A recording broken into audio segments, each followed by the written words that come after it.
ইচ্ছা শক্তি থাকলে সব কিছুই সম্ভব। জীবনে সফলতা পাওয়ার জন্য মাঝে মাঝে নিজের কান বন্ধ করে রাখা উচিত, যাতে করে আপনার চারপাশের মানুষের নেগেটিভ কথাগুলো আপনার কানে বা আমার কানে না পৌঁছায়। এবং যতক্ষণ না পর্যন্ত আমরা সফল হচ্ছি ততক্ষণ পর্যন্ত যাতে ওই কাজেই লেগে থাকতে পারি, এরকম একটা আত্মবিশ্বাস নিয়েই কিন্তু কোনো কাজে নামা উচিত। হ্যালো এভরিওয়ান, আসসালামু আলাইকুম। স্বর্ণাজ কিচেনে সবাইকে আরও একবার ওয়েলকাম করছি নতুন একটি ভিডিও দেখার জন্য। আজকে শেয়ার করব হোমমেড ফ্রোজেন ফুড আইটেমের বিজনেস কি করে শুরু করবেন, কিভাবে অর্ডার পাবেন। প্রথমে এখানে আমি কিছু রুটি বানিয়ে নেব, তারপর পরোটা তৈরি করে নেব, এরপর এক এক করে অন্যান্য আইটেমগুলোকে তৈরি করে নেব।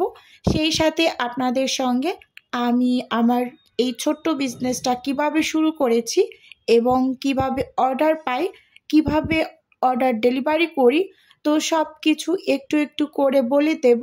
আজকে প্রথমে একটা কমন প্রশ্নের উত্তর দিচ্ছি। ম্যাক্সিমাম ভিডিওতেই একটা কমেন্ট আসে যে আপু, এই বিজনেসটা আমি শুরু করতে চাই, কিন্তু কি করে করব, কে অর্ডার নেবে এবং কাকে দিয়ে ডেলিভারি করব। এরকম অনেক কয়েকটা ভিডিওতেই কিন্তু আমি বলে দিয়েছি, তারপরও এই কমন কোশ্চেনটা সব সময় থাকে। তো ভাবলাম আজকে আবার নতুন করে একবার বলে দিচ্ছি, কারণ চ্যানেলে তো নতুন নতুন অনেক আপুদের অ্যাড হয়েছে, তো তাদের উদ্দেশ্যে বলছি, বা আগে যে আমার পুরনো ভিউয়ার্স আপুরা আছেন তাদেরও বলছি যে আসলে কিভাবে শুরু করবেন। প্রথমে যদি আপনি রুটি পরোটা থেকে অন্যান্য যে আইটেমগুলো আছে বানাতে পারেন, খুব ভালো বানাতে পারেন এবং ফ্রোজেনও করতে পারেন, তাহলেই কিন্তু আপনি এই ব্যবসাটা শুরু করতে পারবেন। এরকম একটা চিন্তাভাবনা নিজের ভিতরে একেবারে ঢুকিয়ে নেবেন। তারপর প্রথমে শুরু করবেন অনলাইন দিয়ে। অনলাইনে প্রথমে একটা পেজ খুলবেন, ফেসবুক পেজ বা ইউটিউবের জন্য একটা ইউটিউব চ্যানেল খুলবেন। খুলে সেখানে রেগুলার কাজ করতে থাকবেন, মানে রেগুলারিটি মেনটেন করে কাজ করবেন। একদিন করছেন বা আবার 5-6 দিন পরে করবেন, এরকম চিন্তাভাবনা নিয়ে কাজ করতে আসলে সেখান থেকে কিন্তু আগাতে পারবেন না। একেবারে কন্টিনিউয়াসলি আপনার কাজ করতে হবে। প্রথম কিন্তু আপনার একটা ফলোয়ারও বাড়বে না বা একটা অর্ডারও আসবে না, এরকম চিন্তা ভাবনা নিয়েই কিন্তু আপনাকে শুরু করতে হবে। একদিন 2 দিন আমি ভিডিও বানিয়েছি বা আমি অন্য কোনো খাবার আইটেম ফ্রোজেন করে সেটার পিকচার দিয়েছি, এতে করেই যে আমার অর্ডার চলে আসবে এরকম কিন্তু না। আপনার রেগুলার কাজ করতে হবে একটানা, তারপর আস্তে আস্তে করে কিন্তু আপনার এই পেজটা দাঁড়াবে বা চ্যানেলটা গ্রো করবে।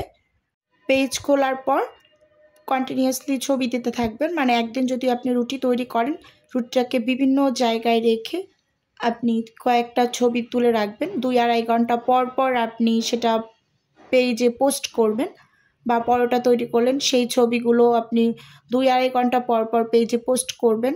বা অন্য আইটেম যেমন রোল, সমোচা, স্প্রিং রোল, সিঙ্গারা, এই টাইপের ছবিগুলো কিন্তু আপনি পোস্ট করতে পারেন। ছোট ছোট করে ভিডিও মানে শেয়ার করতে পারেন। এভাবে করে কিন্তু আপনি কন্টিনিউয়াসলি কাজ করতে থাকবেন এবং আপনার আশেপাশের যে মানে পাড়া প্রতিবেশী আছে তাদেরকেও জানাবেন যে আপনি কাজ করতেছেন এই যে ফুড আইটেম নিয়ে। তো মাঝে মাঝে তাদেরকে একটু ফ্রিতেই খাওয়াবেন এবং তাদের কাছ থেকে একেবারে একটা অনেস্ট রিভিউ নেবেন যে আসলে কেমন হচ্ছে। এভাবে করতে করতেই দেখবেন আস্তে আস্তে 1-2টা অর্ডার পেতে শুরু করবেন। আর একটা হচ্ছে অফলাইনে আপনার বিজনেসটা শুরু করার, আপনার আশেপাশের যে দোকানগুলো থাকে তাদের সাথে একটু আলাপ আলোচনা করবেন। যেহেতু আমি ফ্রোজেন ফুড নিয়ে কাজ করছি, মানে হোমমেড খাবার, আপনি আপনার দোকানে কয়েক পিস পরোটা বা রুটি বা চিকেন রোল এগুলো নিয়ে রাখতে পারেন। যদি মানুষের রেসপন্স থাকে কাস্টমারদের, তাহলে বিক্রি হলে তো ভালো, না হয় আমি পরে নিয়ে যাব। এভাবে করে দোকানদারদের একটু ম্যানেজ করে শুরু করতে পারেন। এটা হচ্ছে আপনার অনলাইন আর অফলাইন প্রথম অবস্থাটা বলেছি। পরবর্তীতে যখন আপনার অর্ডারগুলো আসবে সেই অর্ডারগুলোকে আপনি ডেলিভারিটা কাকে দিয়ে করাবেন? সর্বপ্রথম আপনি আপনার পরিবারের লোকজন দ্বারা ডেলিভারি দেওয়ার চেষ্টা করবেন। যেহেতু আপনার বিজনেসটা কেবলমাত্র শুরু করেছেন, এখন পর্যন্ত একেবারে খুব ভালোভাবে রান করেনি, তো সেটা চিন্তা করে পরিবারের লোকজন দ্বারা দেওয়ার চেষ্টা করবেন। যদি সেটা কোনোভাবে সম্ভব না হয় তাহলে অনলাইনে অনেক আপনার ফুড ডেলিভারি অ্যাপ থাকে, সেই অ্যাপগুলোকে আপনার মোবাইলের প্লে স্টোরে গিয়ে সার্চ করে আপনি ডাউনলোড করে ইনস্টল করে তারপরে সেখানে অ্যাড হয়ে আপনি অ্যাপ দ্বারা আপনার ডেলিভারিটা দিতে পারেন।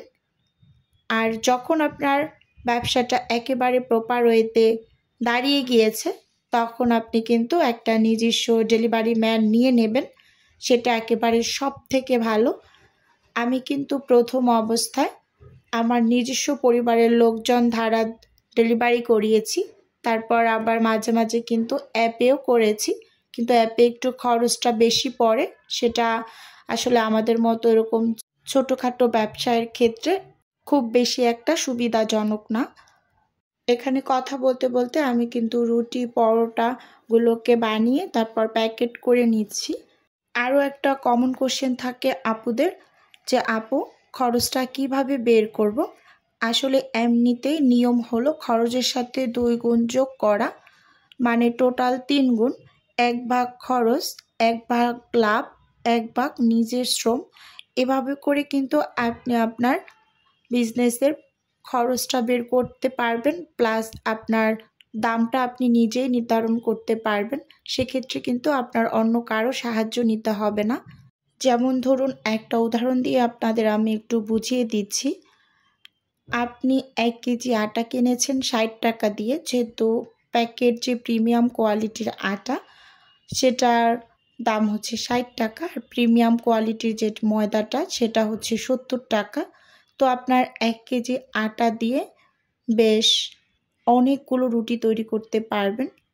তো এখন সেখানে আপনার খরচটাকে প্রথমে চিন্তা করবেন যে 60 টাকা আমার খরচ, তারপর আপনি আপনার লাভটাকে চিন্তা করবেন, পরবর্তীতে আপনার শ্রমটা একেবারে শেষের দিকে চিন্তা ভাবনা করে আপনি আপনার প্রোডাক্টের দামটা নির্ধারণ করে নেবেন। এতে করে আপনার সবগুলো খরচ বের করতে অনেকটা সুবিধা হবে। প্রত্যেকটা জিনিসেই আপনি যখন বাজার থেকে কিনে নিয়ে আসবেন একটা একটা করে লিখে রাখবেন যে কোনটার কত টাকা আপনার খরচ হয়েছে। এটা আসলে প্রথম দিন যেদিন আপনি বিজনেসটা শুরু করবেন, জিনিসপত্র কিনে নিয়ে আসবেন সেদিনেই লিখে রাখবেন। পরবর্তীতে যখন আপনার অর্ডার আসবে আপনি প্রথম যে অর্ডারটা দিয়েছেন সেটার টাকা দিয়ে দ্বিতীয়টারটা কিনবেন। এভাবে করে একটা অ্যাড করে আস্তে আস্তে বিজনেসটা বড় করবেন। তো আজকের ভিডিও ওভারঅল আপনাদের কাছে কেমন লেগেছে চাইলে অবশ্যই কমেন্ট করে জানাতে পারেন। তো কেউ যদি আপনারা কোনো ফ্রোজেন খাবার অর্ডার করতে চান তাহলে স্ক্রিনে দেওয়া হোয়াটসঅ্যাপ নাম্বারে কল দিলেই কিন্তু A to Z বলে দেব। আজকের ভিডিও এ পর্যন্তই রাখছি। আল্লাহ হাফেজ।